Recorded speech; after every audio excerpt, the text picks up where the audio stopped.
আমরা যুদ্ধে একটা ভয়ঙ্কর অবস্থার মধ্যে ছিলাম। পেছন থেকে শত্রু আমাদেরকে আক্রমণ করতে শুরু করে দিল। ডানে যাব না বায়ে যাব, সামনে যাব নাকি পেছনে যাব, রাস্তা খুঁজে পাচ্ছি না। ডান দিকে ছিল আমাদের উপত্যকার রাস্তা, বাঁ দিকে ছিল পাহাড়ি পথ। আমরা সোজা পথ হবে মনে করে উপত্যকার দিকে ছুটতে আরম্ভ করলাম। হঠাৎ করে আমিরুল মুমিনিনের কণ্ঠ বজ্র কণ্ঠে আমার কানের মধ্যে ভেসে আসলো। আমার মনে হলো আমিরুল মুমিনিন কেমন যেন আমাকে কমান্ড দিচ্ছেন আর বলছেন, ইয়া সারিয়াতাল জাবাল, ডান দিকে উপত্যকার পথে নয়, তাড়াতাড়ি পাহাড়ের দিকে সৈন্যবাহিনী নিয়ে উঠে যা। পাহাড়ের দিকে, ডানে না। This is wrong track and this is the right track. ওই দিন যদি ওমরে ফারুকের ওই গাইডলাইন, আমিরুল মুমিনিনের কমান্ড যদি আমি না শুনতাম, আজকে বিজয়ের বেশে ফিরতেও পারতাম না, আমাদের চেহারাও তোমরা দেখতে পেতে না। ওমরে ফারুকের ওই কমান্ড, ওই গাইডলাইন অদৃশ্য থেকে শোনার কারণে ওই পারস্যের মধ্যে আমাদেরকে সেই যুদ্ধে বিজয় দান করেছে কে? দিস ইজ ওমরে ফারুক, দিস ইজ ওমরে ফারুক। বিশ্বনবী বলছেন, ওমর, মা লাকিয়াকা শাইতানু সালিকান ফাজ্জান ইল্লা সালাকা ফাজ্জান গায়রা ফাজ্জিক। ওমর, শয়তান ইবলিস যদি তোমার কোনো রাস্তা দিয়ে হাঁটতে দেখে, শয়তান ওই রাস্তা রেখে দিয়ে অন্য রাস্তা দিয়ে হাঁটে। সুবহানাল্লাহ বাড়িতে যায় বললেন। কে বলতেছে? বিশ্বনবী। কার ব্যাপারে? ওমরে ফারুকের ব্যাপারে। শয়তান যদি দেখে যে ওমরে ফারুক এই রাস্তা দিয়ে হাঁটতেছে, শয়তান ওই রাস্তা রেখে দিয়ে অন্য রাস্তা দিয়ে হাঁটে। সুবহানাল্লাহ পড়েন। রাত্রিবেলা আমরা আমাদের বাচ্চা ছেলে মেয়েদেরকে যখন খাওয়াই, বাচ্চারা খেতে চায় না, এরকম হয় আপনাদের ফরিদপুর এলাকায়? হ্যাঁ, এই এলাকায় হয় নাকি? খেতে চায় না বাচ্চারা, এই চকলেট দেখায়া, এই মিনা কার্টুন দেখায়া, এইটা সেইটা, এগুলো সেগুলো বলে, গল্প টল্প বলে ভুলায়া খাওয়ানো লাগে, তাই না? তারপরও খায় না। আমারও ছোট মেয়ে আছে, খেতে চায় না, এইটা সেইটা এমনি সেমনি খাওয়ানো লাগে। তো শেষে না পেরে মা বাবা বলতে বাধ্য হয়, ওই যে ভূত আসতেছে, ভূত, তাড়াতাড়ি তাড়াতাড়ি খাও, নাহলে যে ভূত ধরবে তোমারে। ওই যে বাঘ আসতেছে, বাঘ, তাড়াতাড়ি খাইলে নাহলে বাঘে কামড়াবে। বলি না আমরা? আপনারা কি বলেন? ভূত। আর কি বলেন? হ্যাঁ হ্যাঁ, আচ্ছা, এক এক জায়গায় এক একটা আমরা বলি, ভূত আসবে, বাঘ খাবে, ভাল্লুক খাবে, তাড়াতাড়ি খাও। মদিনাতে যখন ওমরে ফারুক আমিরুল মুমিনিন, মদিনার মায়েরাও বাচ্চাদেরকে খাওয়াতে পারতো না, ছোট্ট মেয়েদেরকে খাওয়াতে পারতো না, খাওয়া নিয়ে যন্ত্রণা করতো। বাচ্চারা যখন মদিনায় খেতে চাইতো না রাত্রি বেলায়, মদিনার মায়েরা বলতো, তাড়াতাড়ি খাও, হা হুয়া ইয়াতি উমর, হা হুয়া ইয়াতি উমর, তাড়াতাড়ি খা, নাহলে ওই যে ওমর আসতেছে, Omar. This is our super hero সাইয়েদনা ওমর ফারুক রাদিয়াল্লাহু তাআলা। শুধু শয়তানি ভয় পেত না, মুনাফিকরাও ভয় পাইতো, জমের মতো ভয়। শুধু তাই না, আমাদের আম্মাজান বিষ্ণু ইসা ইসলামের স্ত্রীরাও ওমরে ফারুককে ভয় পেতেন। সুবহানাল্লাহ কইবেন না? মাঝে মাঝে বিষ্ণু ইসা ইসলামের সাথে আম্মাজান আয়েশার ঝগড়া হতো, হতো না? আপনাদের ফ্যামিলিতে ঝগড়া হয়? হয় না? হয় না? কার কার দেখি? ওরে আল্লাহ, অনেক আল্লাহর ওলি আছে তো এই জায়গায়। ঝগড়া হয় না? কি কথা কয়, ঝগড়া হয় না বলে? বিশ্বনবীর ফ্যামিলিতে ঝগড়া হয়, আপনার ফ্যামিলিতে হয় না? মিষ্টি ঝগড়া। আর ও বিয়েই করে নাই।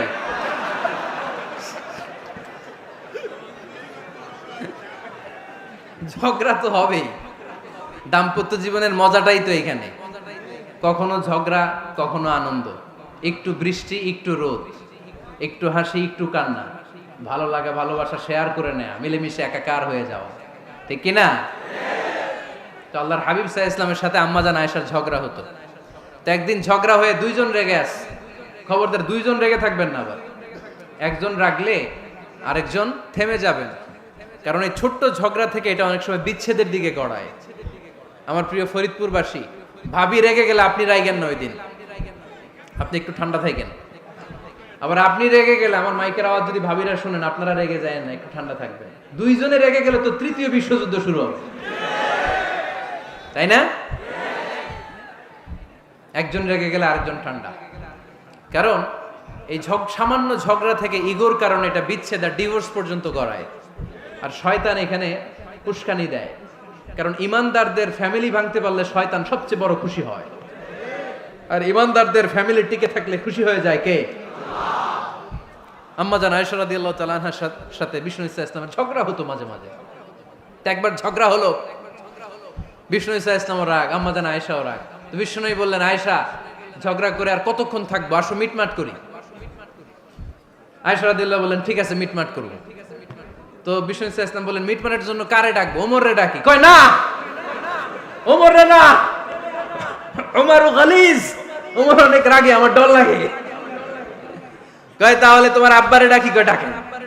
কি খুশি, মেয়েদের মধ্যে এই অভ্যাসটা আছে না নাই? তাহলে তোমার আব্বারে ডাকি, ডাকেন। ডেকে নিয়ে আসা হলো। আবু বকর রাদিয়াল্লাহু তাআলা আনহু দাঁড়ালেন, আম্মা জান আয়েশা দাঁড়ালেন, বিশ্বনবীও দাঁড়ালেন। বিশ্বনবী বললেন, আয়েশা তোমার আব্বা আসছে, এবার ঘটনা খুলে বলার পালা, তুমি বলবা নাকি আমি বলবো? আম্মা জান আয়েশা বললেন, আপনি বলেন, তবে ওয়ালা তাকুল ইল্লা হাক্কান, যেটা ঘটছে ওইটাই বললেন, মিথ্যা কথা কইেন না। আবু বকর রাদিয়াল্লাহু তাআলা আনহু রেগে মেগে আগুন, কি এই কথা তুমি কেমন করে বলো? বিশ্বনবী কি মিথ্যা কথা কখনো বলবে? রেগে মেগে দিলেন মেয়ের গালে এক চড়। বানিয়ে বলতেছি না, মুসনাদ আহমদ ইবনে হাম্বলের হাদিস। বাবার হাতের থাপ্পড়কে আম্মা জান আয়েশা উল্টে বললেন। সাইয়েদনা আবু বকর রাগে গড়গড় করছেন, আবার মারার জন্য তেড়ে গেলেন। এবার বাঁচার জন্য আম্মা জান আয়েশা বিশ্বনবীর পিছনে যে আশ্রয় নিলেন, বিশ্বনবী বাঁচানোর জন্য দুই হাত মেলে দাঁড়িয়ে গেলেন। পড়েন সুবহানাল্লাহ। বিশ্বনবী যখন দুই হাত মেলে দাঁড়িয়ে গেলেন, সাইয়েদনা আবু বকর রাদিয়াল্লাহু আনহু থেমে গেলেন। সাইয়েদনা আবু বকর রাদিয়াল্লাহু তাআলা আনহু ঘর থেকে বের হয়ে বারান্দায় দাঁড়ালেন। পড়েন সুবহানাল্লাহ। এবার বিশ্বনবী আম্মা জান আয়েশার কাছে যেয়ে বলেন, ইয়া আয়েশা কাইফা রাআইতিনি আনকাসতুকি মিনার রাজুল, দেখছো কেমনে বাঁচাইলাম? আমি না থাকলে ভর্তা বানাই ফেলতো আজকে। আমি বাঁচাইছি তোমারে, আমি, আমার লগে ঝগড়া করো তুমি। লজ্জায় পড়ে আম্মা জান আয়েশা খিলখিল করে হেসে দিলেন, বিশ্বনবীও হেসে দিলেন। দুইজনের হাসির মধুর আওয়াজ শুনে সাইয়েদনা আবু বকর বাইরে থেকে অবাক, কিরে এতক্ষণ না ঝড় তুফান, এখন দেখি হাসি। সালাম দিয়ে অনুমতি নিয়ে ভিতরে ঢুকলেন। ঢুকে দেখেন আম্মা জান আয়েশাও হাসে, বিশ্বনবীও হাসে। এ হাসি দেখে আবু বকর রাদিয়াল্লাহু আনহু হেসে দিলেন। আরশের উপর থেকে খুশি হয়ে গেলেন কে? এবার সাইয়েদনা আবু বকর রাদিয়াল্লাহু তাআলা আনহু বললেন, ইয়া রাসূলুল্লাহ আশরিকানি ফি সিলমিকুমা কামা আশরাকতুমানি ফি হারবিকুমা। ও নবী, যুদ্ধ লাগলে, দুইজন যুদ্ধ লাগলে মীমাংসার জন্য যেমনি আমারে ডাকেন, এরকম হাসি আর আনন্দের মুহূর্তেও আমারে একটু ডাইকেন। আশরিকানি ফি সিলমিকুমা কামা আশরাকতুমানি ফি হারবিকুমা। নবী, আপনাদের মধ্যে ঝগড়া লাগলে সন্ধি করার জন্য আমারে যেমনি ডাকেন, আপনাদের হাসি খুশি আনন্দ খুনসুটি এই মজাদার মুহূর্তগুলোতে আমারে বঞ্চিত রাখেন না, আমার একটু ডাইকেন। সুবহানাল্লাহ পড়েন। এই মুসনাদে আহমদ ইবনে হাম্বলের হাদিস শোনার উদ্দেশ্য হচ্ছে, বিশ্বনবী প্রথমে ওমর ফারুকের নাম বলেছিলেন। সাইয়েদনা আয়েশা বলে, না আমি ডরাই। হাইবাত, দিস ইজ কল্ড হাইবাত ওমর। একবার বিশ্বনবীর সব বিবিরা ধরলেন, ও নবী আমাদেরকে এটা দেন, ওইটা দেন, ঘরে এটা নাই, ওইটা নাই, ওইটা নাই। বিশ্বনবীকে, আমার কাছে কিচ্ছু নাই, যদি এমনি আমার বউ হয়ে থাকতে চাও থাকো, তাহলে যা, তা না হলে যা লাগবে কিনে দেব, সাথে সাথে তালাকও দিয়ে দিব। কিছু দিতে পারবো না, আমার নাই তো, সামর্থ্য নাই। কিন্তু বিবিরাও ছাড়া না, এটা দেন ওইটা দেন। বিশ্বনবী রহমতের নবী, বিবিদেরকে বুঝাতেও পারেন না। বিবিরা আবদার করতেছে, নবী এটা লাগবে, ওইটা লাগবে। ইন দ্য মিন টাইম বিশ্বনবী একজনের সালাম শুনতে পেলেন। কে যেন দরজায় দাঁড়িয়ে বলতেছে, আসসালামু আলাইকুম। বিশ্বনবী দরজার দিকে তাকালেন, তাকিয়ে বললেন, ওয়া আলাইকুমুস সালাম। আর বুঝতে পারলেন এটা আমার ওমরের সালাম। সালাম দেওয়ার পরে বিবিদের দিকে তাকায় দেখে একজন বিবিও নাই, সব অন্দরমহলের ভিতরে দৌড়। সুবহানাল্লাহ পড়তে পারলেন না? This is our super hero Omar. এরকম ওমর একটা লাগবে, চিল্লায় বলেন কয়টা? একটা ওমর গোটা বিশ্বকে সোজা করে দিবে। একটা ওমর সবল আর দুর্বলের সব পার্থক্য দূর করে দিবে। মাজলুমের উপর জালিমের অত্যাচারের অবসান ঘটায় দিবে। গোটা বিশ্বটাকে সাম্য, মৈত্রী, ভালোবাসার ইনসাফ দিয়ে পরিপূর্ণ করে দিবে। সেই উমরের অপেক্ষায় আমরা। নিজের ছেলেকে 80টা বেত মেরেছেন। কয়টা? 80টা বেত মেরেছে। এই ব্যাপারে অনেকগুলো বর্ণনা পাওয়া যায়। সবচেয়ে সহিহ বর্ণনা হচ্ছে মুয়াত্তা ইমাম মালিকের বর্ণনা। ওমর ফারুক রাদিয়াল্লাহু তাআলা আনহুর ছেলে আব্দুর রহমান মারুফুন বিআবি শাহমা ছিলেন মিশরে। ওখানে নাবিজ খেয়েছিলেন। নাবিজ হচ্ছে আরব দেশের লোকেরা দুধের মধ্যে শক্ত খুরমা রাত্রেবেলা ঢেলে দিত। ঢেলে দিলে সারা রাত ওই খুরমার রসটা দুধের সাথে মিশে দুধটা লাল হয়ে যেত। এটারে সকালবেলা খেত, খুব সুস্বাদু, এটাকে বলে নাবিজ। কিন্তু এটা রাতে ভিজাইলে সকালেই খাইতে হয়, রেখে দিলে আবার একটু সমস্যা হয়, এটা অনেকটা তারির মতো হয়ে যায়, মাতলামি চলে আসে। তো ওমরে ফারুকের ছেলে নাবিজ খেয়েছেন, মদ খাননি, নাবিজ। কিন্তু নাবিজ খাওয়াতে সাকরান চলে এসেছে। সাকরান চলে আসাতে এটা যখন প্রমাণিত হয়েছে, আমর ইবনুল আস রাদিয়াল্লাহু তাআলা আনহু নাকি 80 বেত মেরেছেন মিশরে। কয় বেত? নিয়ম হচ্ছে সবার সামনে, কিন্তু সবার সামনে না মেরে একটু গোপনে মেরেছে। এই তথ্য যখন ওমরে ফারুকের কাছে এসেছে, উনি বললেন না, মারতে হবে সবার সামনে, আলাদা মারলা কেন? ও মদিনায় ফিরে আসলে আমি আবার 80টা মারব। মদিনায় ফিরে আসার পরে সাইয়েদনা ওমরে ফারুক ওই আগের 80টারে আর ধরেন নাই, নিজ হাতে আবার 80টা বেত মেরেছেন। এই বেত মারার 1 মাস পরে এই আবু শাহমা ইন্তেকাল করেছে। অনেক ঐতিহাসিক বলে এই বেতের আঘাতে মরেছে, কেউ কেউ বলেছে নিজের রোগের কারণে মরেছে।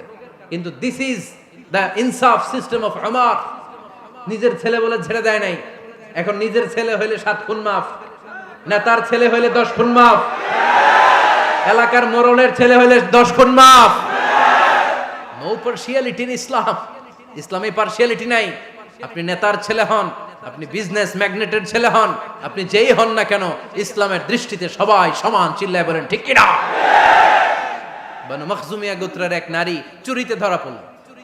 সাহাবারা বললেন, নবী, মদিনার সবচেয়ে ভেরি প্রেস্টিজিয়াস এন্ড ডিগনিফাইড ফ্যামিলির মেয়ে, আপনি হাত কাটেন না, কারণ ইসলামের নিয়ম চুরি করলে কি কেটে দাও?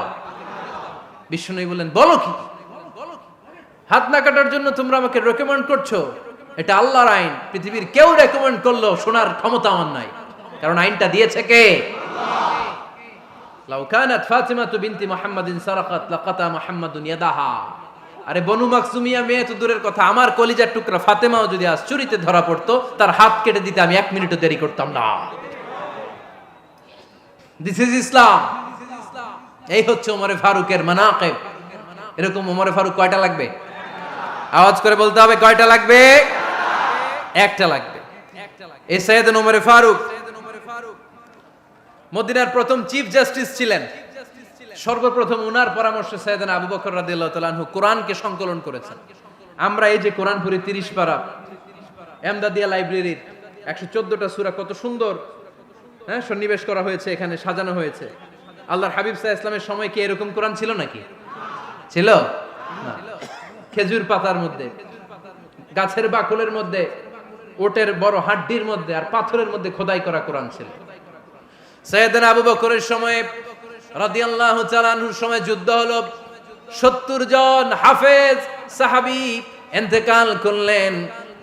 সাইয়েদনা আবু বকর রাদিয়াল্লাহু তাআলা আনহুকে ডেকে ওমরে ফারুক বললেন, ও আবু বকর, এইভাবে হাফেজে কোরআন সাহাবীরা যদি দুনিয়া থেকে বিদায় হয়ে যায়, আল্লাহর কোরআনও তো বিদায় হয়ে যাবে। আমার পরামর্শ হলো আপনি সব বয়োজ্যেষ্ঠ সাহাবীদেরকে একসাথে করে কোরআনের সব কাগজগুলোকে একসাথে করে একটা নির্ধারিত কপির মধ্যে কোরআনকে সংকলন করে ফেলেন। সাইয়েদনা আবু বকর বললেন, যেটা আমার নবী করে না, এটা আমি কেমনে করি? কিন্তু ওমরে ফারুক নাছরবান্দা বলে না, এটা করলে কোনো খারাপ হবে না, ভালোই হবে। মুসলিম উম্মার জন্য এক জায়গায় কোরআন সন্নিবেশিত থাকবে, আপনি করেন। সাইয়েদনা আবু বকর রাজি হয় না, ওমরে ফারুকও ছাড়ে না। ওমরে ফারুক বলতে বলতে বলতে বলতে এমন ভাবে সাইয়েদনা আবু বকর রাদিয়াল্লাহু তাআলা আনহুকে ধরলেন, সব শেষে সাইয়েদনা আবু বকর ওমরে ফারুকের কথায় কোরআন সংকলনে রাজি হয়ে গেলেন। পড়েন সুবহানাল্লাহ। উনি বললেন, ওমর যখন আমাকে বারবার বুঝাতে লাগলো, আল্লাহ তাআলা আমার হৃদয়টা ওমরের কথা শোনার জন্য খুলে দিলেন। আল্লাহ তাআলা কেমন যেন আমাকে ইলহাম করলেন, আবু বকর করো, এই কাজের মধ্য দিয়ে আমি আমার কোরআনকে গোটা বিশ্বে জীবিত রেখে দেব। This is Umar. এই যে আমরা হিজরি সনের যে আমরা গণনা করি, এই হিজরি সনের প্রবর্তক হচ্ছে সাইয়েদনা ওমরে ফারুক। সুবহানাল্লাহ নাই? আপনাদের মনোযোগ আছে না গেছে? কই ঘুমায় গেলেন মনে হয়? তাকবীর দেন তো একজন আওয়াজ করে।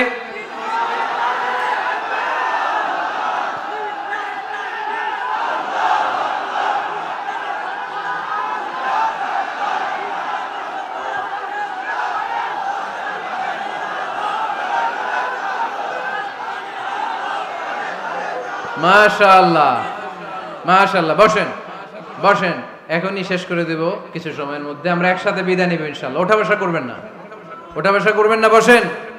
সাইয়েদনা ওমর ফারুক এই হিজরি সনের গণনা শুরু করেছেন। সাহাবারা বলল, আমিরুল মুমিনিন, খ্রিস্টানদের ঈসাই সন আছে, আমাদের মুসলমানদের কোনো সন নাই। আমাদের একটা সন থাকলে আমাদের জিজিয়া নিতে, আমাদের যাকাতের টাকা উত্তোলন করতে অনেক সুবিধা হবে। ওমর ফারুক বললেন, তাহলে কোন সালকে হিজরি, কোন সালকে মুসলিম সাল হিসেবে আমরা ঘোষণা দিতে পারি? একজন বলল, আমার নবী যেই সালে জন্মগ্রহণ করেছেন ওই সালে। ওমর ফারুক বললেন, না, আমার নবীর জন্ম আমাদের জন্য খুশির দিন, কিন্তু এটা আমাদের জন্য প্রেরণা নয়। প্রেরণা নবীর কাজে, ঠিক কিনা? আরো কিছু সাহাবারা বলল, তাহলে যেই সালে আমার নবী ইন্তেকাল করেছে ওইটারে প্রথম সাল ধরেন। ওমর ফারুক বললেন, না, যেদিন তিনি ইন্তেকাল করেছেন এটা আমাদের দুঃখের দিন, এটা আমাদের প্রেরণা নয়। আমাদের প্রেরণা হচ্ছে বিশ্বনবীর ত্যাগ, তিতিক্ষা আর কাজের মধ্য দিয়ে। জোরে কোন ঠিক কিনা? ওমর ফারুক বললেন, যেদিন বিশ্বনবী ইসলাম রক্ষায় নিজের মাতৃভূমি ছেড়ে মক্কা থেকে মদিনায় গিয়েছেন, ওই দিনটাকে হিজরি প্রথম দিন ধরে আমরা হিজরি সাল গণনা করে শুরু করে দেব। ওইটাই হচ্ছে হিজরি সন। সেখান থেকে হিজরি সনের প্রবর্তন করেছেন সাইয়েদনা ওমর ফারুক রাদিয়াল্লাহু তাআলা আনহু।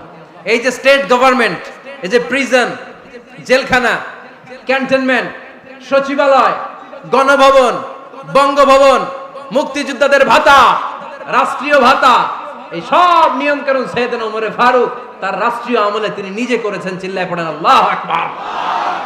মুসলমানদের আলাদা কারেন্সি, নিজস্ব মুদ্রা ব্যবস্থা নিজে চালু করেছেন। সৈনিকদের মধ্যে যারা বিবাহিত, প্রতি 6 মাস অন্তর অন্তর 1 মাসের ছুটি কাটাতে তারা ফিরে আসবে, সাইয়েদনা ওমর ফারুক চালু করেছেন। চিল্লায় আওয়াজ করে পড়েন আল্লাহু আকবার। এই যে আমরা 20 রাকাত সালাতুত তারাবি পড়ি রমাদানে, করেন না আপনারা? এটা সাইয়েদনা ওমর ফারুক চালু করেছে। সুবহানাল্লাহ পড়তে পারলেন না?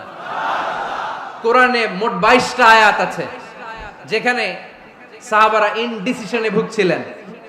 বিশ্বনবীর মত একটা, ওমর ফারুকের মত আর একটা। এই 22 জায়গায় আল্লাহ তাআলা বিশ্বনবীর মতের পক্ষে আয়াত নাজিল না করে ওমর ফারুকের মতের পক্ষে কোরআনের আয়াত নাজিল করেছেন। আওয়াজ করে পড়েন আল্লাহু আকবার। এদিকে উঠলেন কেন আপনারা? যারা উঠছেন আমার দিকে তাকান।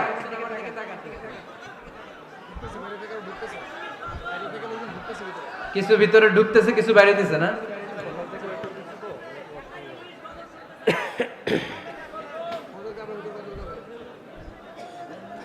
সাইয়েদনা ওমর ফারুক, আমরা সাহাবীদের জীবন চরিত পড়তে চাই না, কত যে অনুপ্রেরণামূলক দৃষ্টান্ত সাইয়েদনা ওমর ফারুক আমাদের জন্য রেখে গিয়েছেন।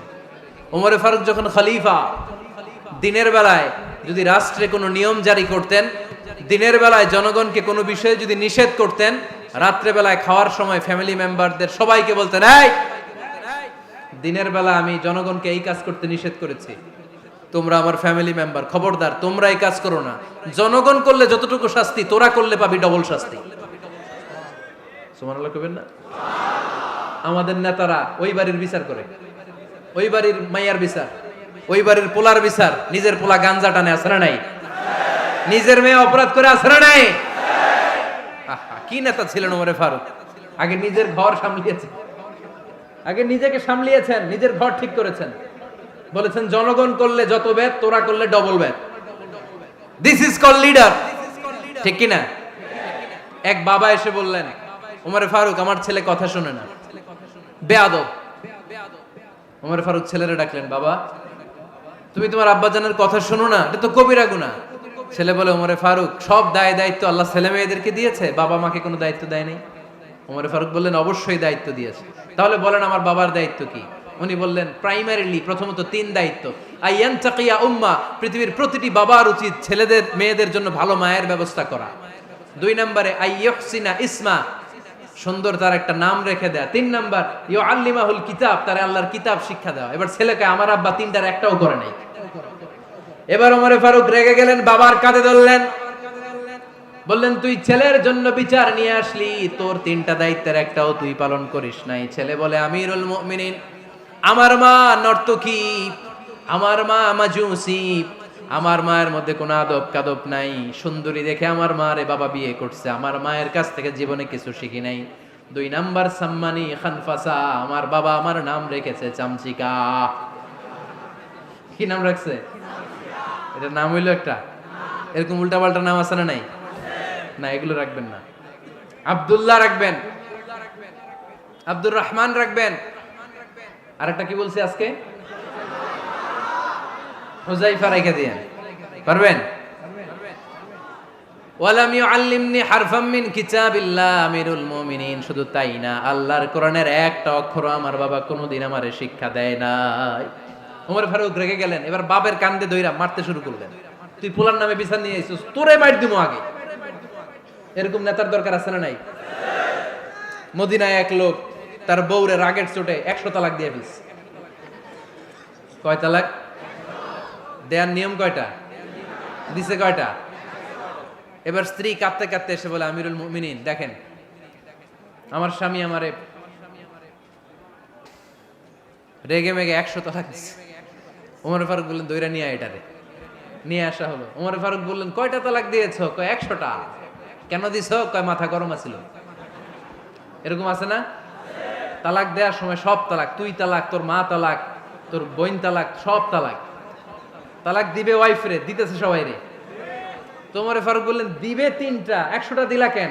কয় মেজাজ গরম ছিল। কয় দাঁড়া, আত-তালাকু মিন শাআইরিল্লাহ, তালাক হচ্ছে আল্লাহর দেয়া বিধানের একটা নিদর্শন। এটা নিয়ে তুই খামখেয়ালি করলি।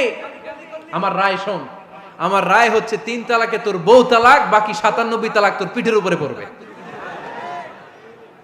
এরকম বিচারের দরকার আছে না নাই?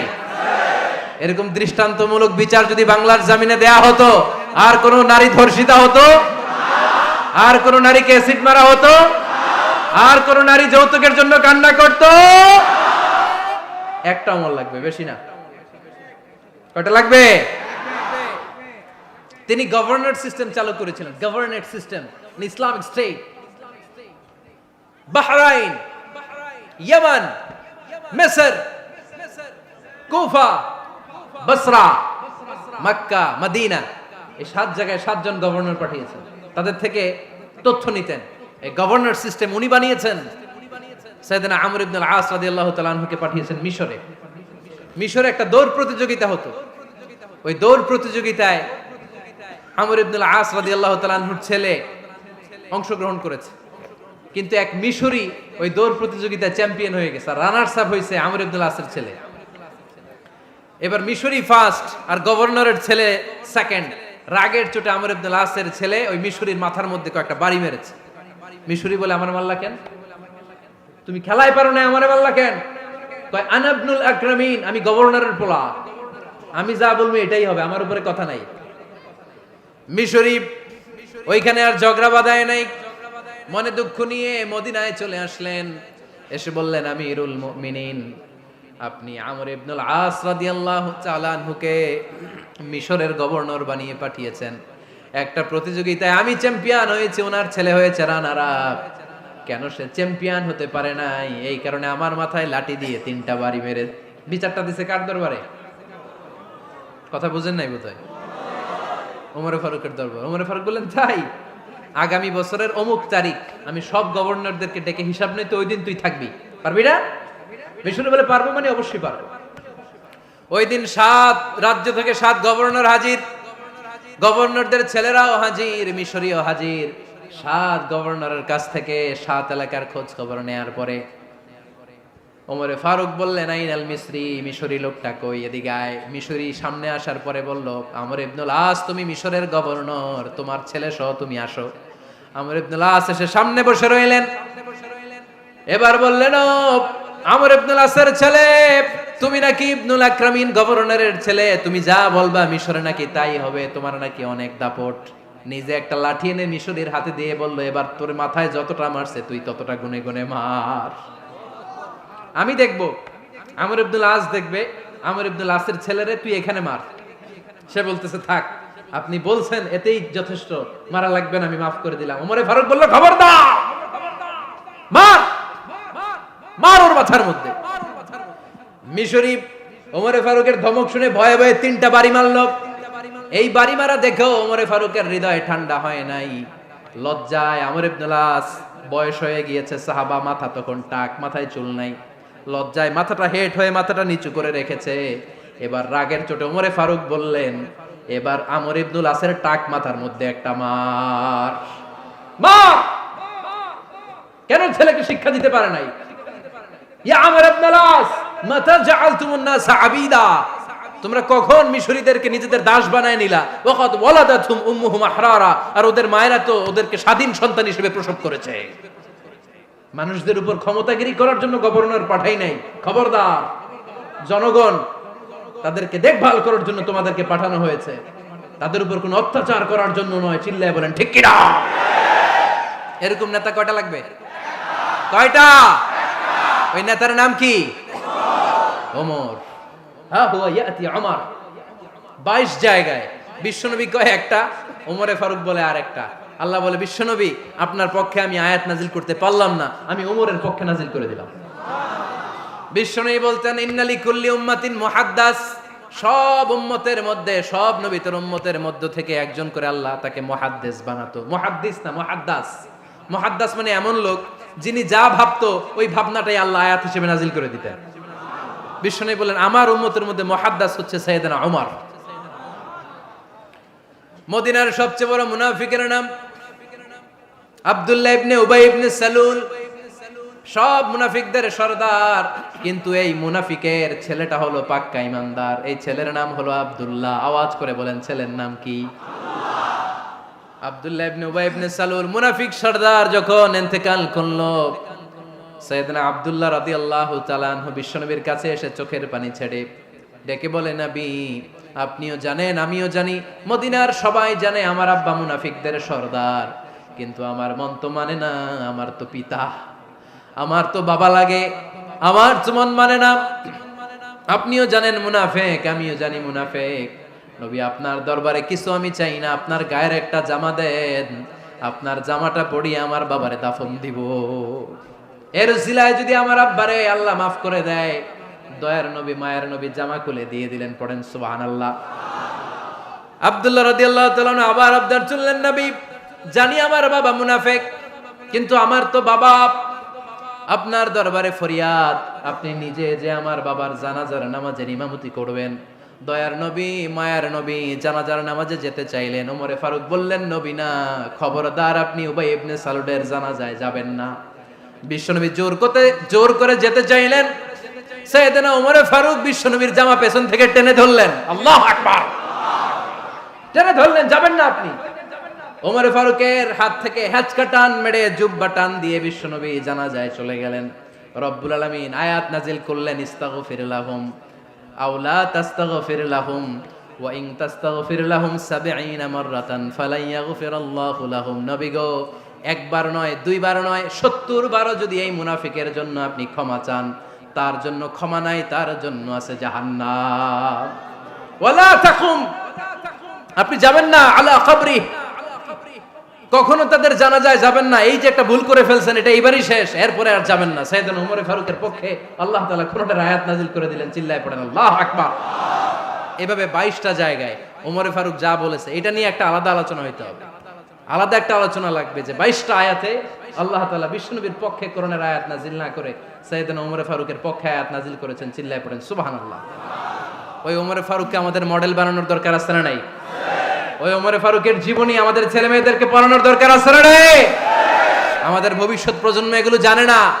ওরা সালমান খান দেখে বড় হয়, ওরা শাহরুখ খান দেখে বড় হয়, ওরা ঋত্বিক রোশনকে দেখে বড় হয়, ওরা মনে করে যে এরাই বড় সুপার হিরো।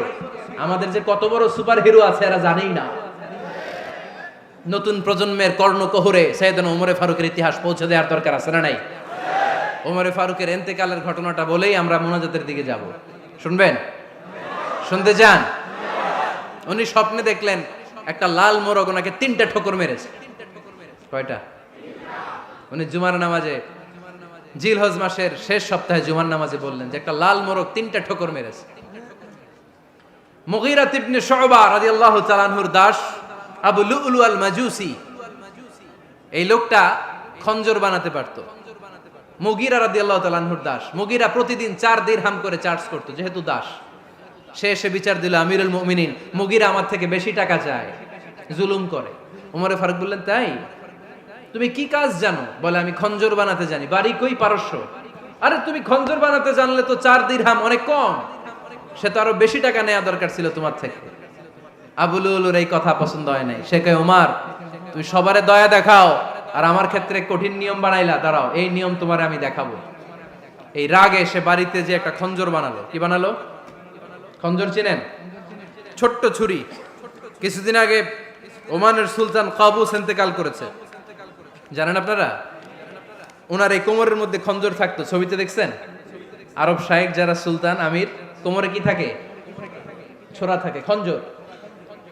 সে বাসায় যে একটা খঞ্জর বানালো, যেই খঞ্জরের দুই মাথা, লাহু রাসান ওয়া মাকবাদাতুহু ফি ওয়াসাতি, আর ধরার হ্যান্ডেলটা মাঝখানে, এদিকেও ছুরি এদিকেও ছুরি, যাতে এইভাবে এইভাবে মারা যায়।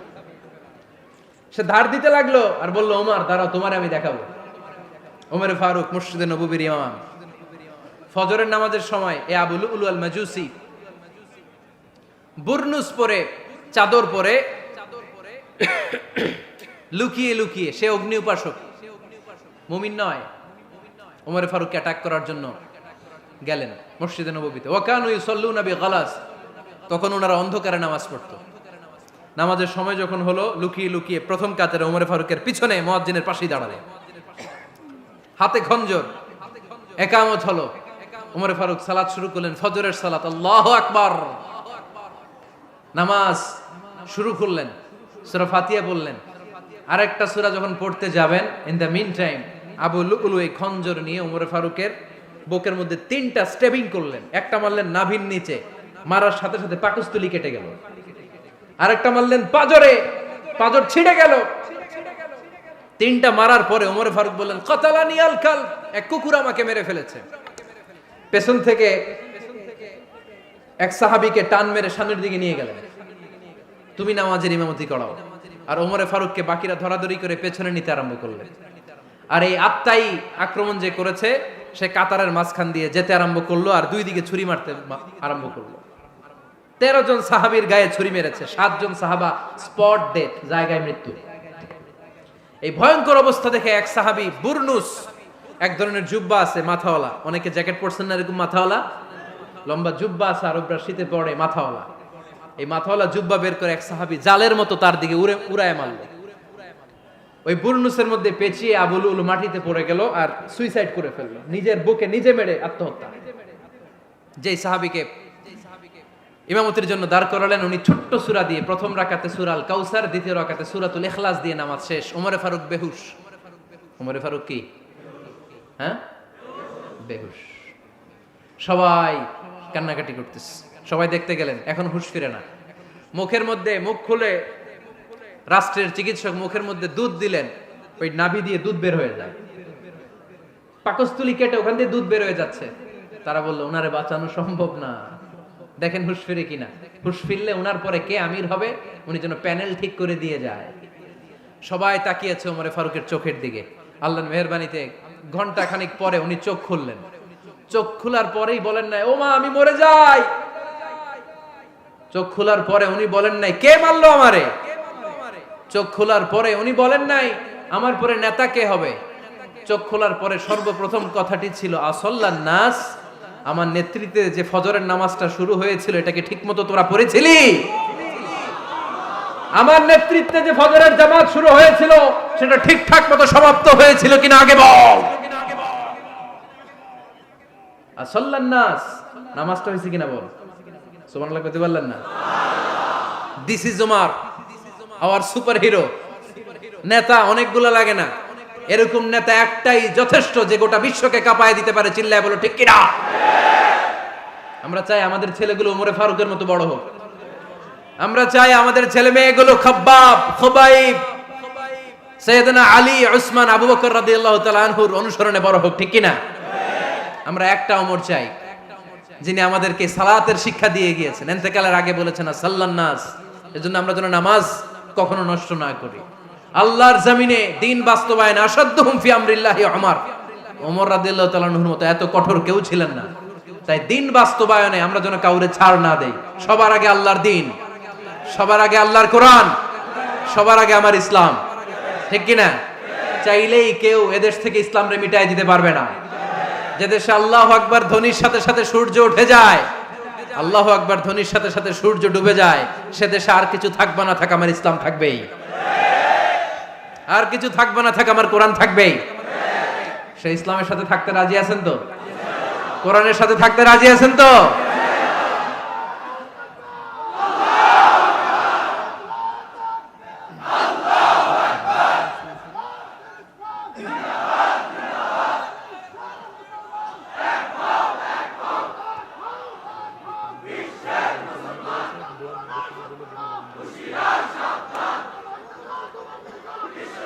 আল্লাহ আমাদের সবাইকে কবুল আর মঞ্জুর করে নেক, আমরা পড়ি আমিন।